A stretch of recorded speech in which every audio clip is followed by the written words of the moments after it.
Heading into 2020, Saturday Night Politics with Donnie Deutsch. Saturdays at 8 on MSNBC. The person who learned the most about the Mueller report during Wednesday's hearings was Robert Mueller. And that's sad but true. And really what it meant is that the Mueller report and its conclusions weren't from Robert Mueller. They were written by what a lot of people believe was Hillary Clinton's de facto legal team, people that had supported her. Texas Congressman John Ratcliffe hawked conspiracy theories without offering any evidence last Sunday, hours before Donald Trump nominated him to be the most powerful intelligence chief in the country. On Friday, that plan was scuttled. Ratcliffe is no longer the pick to be the new director of national intelligence. And yet, the short-lived nomination revealed, once again, a disturbing trend in Trump's America. Trump's quest to hire unqualified, highly partisan flacks into important offices where they will do his bidding. Naveed Jamali is back with me. And Naveed, Ratcliffe was caught lying on his congressional website, saying that he had arrested over 300 illegal immigrants on a single day. His background did not check out. The Washington Post fact-checked these claims on his background, reporting that his claim refers to a round of immigrant workers at poultry plants in 2008, and that a closer look at the case shows Ratcliffe's claims conflict with the court record and the recollections of others. Only 45 records were charged, et cetera, et cetera, et cetera. How dangerous was it that this guy got that close to being the DNI? And can you just explain to folks what is the importance of the DNI? Yeah, so the Director of National Intelligence, this is a position that was created post 9/11. And look, it primarily was created because what we saw leading up to September 11th was a breakdown in communication amongst the intelligence community. So the position of DNI is incredibly important. Look, as a naval intelligence officer, I recently left the Navy, but I was lucky enough to attend DNI schools, and they focus very much on this idea of standardization of language and training of analysis across the IC.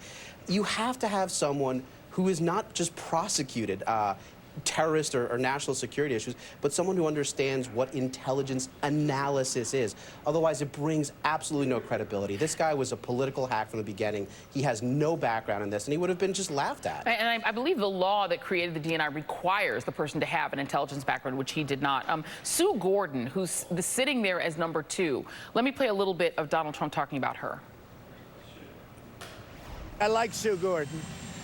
And Sue Gordon is there now, and I like her very much. I've always liked Sue Gordon. Certainly, she will be considered for the acting, and that could happen. We'll probably be talking about it either later today or next week. Yeah, okay. She's considered to be actually qualified. Do you think there's any chance that this president will allow a qualified person who would tell him the truth about Russia's attacks on our country and our elections to have the job? In a word, no. I mean, look, he would have had a perfect candidate in Will Hurd, who recently announced he's retiring. Will Hurd was a former CIA officer who's got not only a dearth of operational experience and intelligence, he also happens to have one as a legislator. He's also the only African-American Republican in the House.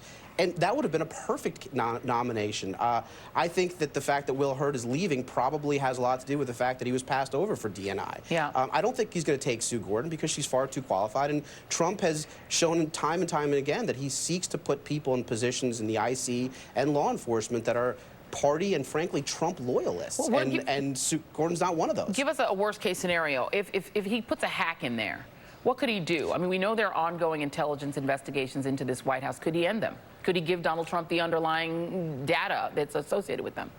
Yeah, I mean, look, the DNI sits in a position that I don't want to say the 17 intelligence agencies don't report to that position, but they certainly have oversight of all 17. And that is, they have the ability to influence things. They have the ability with budget. They have the ability of all sorts of ways of levers to influence the direction of things. And look, I really believe that what Donald Trump is doing is he wants to shut off the investigation because there's a lot of dirt there. And one of the problems, Joy, that we've had and what I saw with Mueller is that just because something doesn't rise to the level of criminality doesn't mean that an action against national security didn't occur. It just means that our laws are antiquated. And the DNI would be in a position to perhaps help legislators bring laws up to date. And I don't think that neither Mitch McConnell or Donald Trump want us to see that happen. Yeah, of course, they just want to win again. Tom Barrack, let's switch gears a little bit, because we talked a little bit earlier in the show about Tom Barrack. He was the chairman of Donald Trump's inaugural committee. They took in a whole lot of money. No one knows exactly where it went.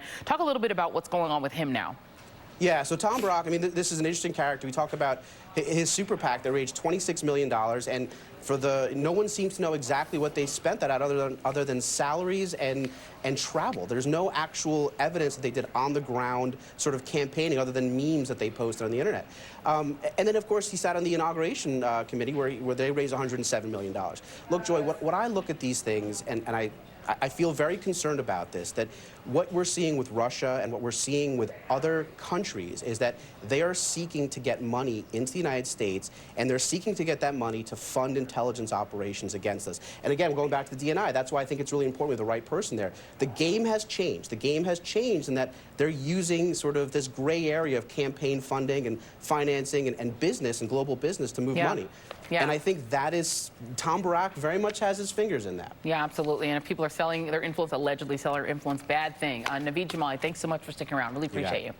More AM Drive after the break.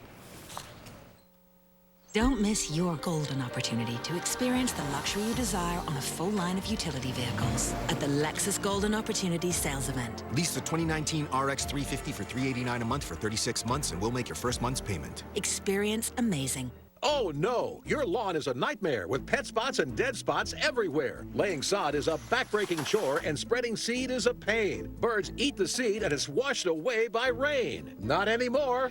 Now there's GrowTrax, the amazing professional grade grass growing technology you simply roll, water, and watch it grow. For a great looking lawn you're going to love. Look closer. GrowTrax merges seed science with high-tech turf technology, embedding thousands of seeds into a biodegradable, high-absorption compost fabric that retains water, so seeds stay moist and secure while keeping birds at bay and heavy rain washouts away. This is the same revolutionary roll-out fast-growth formula used by elite golf courses and resorts, and now it's finally available in a residential roll for your lawn. Just roll, water, and watch it grow, and you'll see why GrowTrax received the prestigious Best New Product Award. GrowTrax absorbs and holds up to 6 times its own weight, so you water less and grow more. Under ideal growing conditions, GrowTrax can simply grow past other grass seeds. Get rid of pet spots like magic. Erase worn footpaths. Grow grass in the shade and under trees with ease. And using GrowTrax on hills and slopes is a breeze. Watch as we place GrowTrax directly on concrete without a speck of soil, and in days it grows like crazy. It's like grass seed on steroids. It's award-winning and American-made to grow anywhere in the direct sun or shade. And now GrowTrax in this convenient 20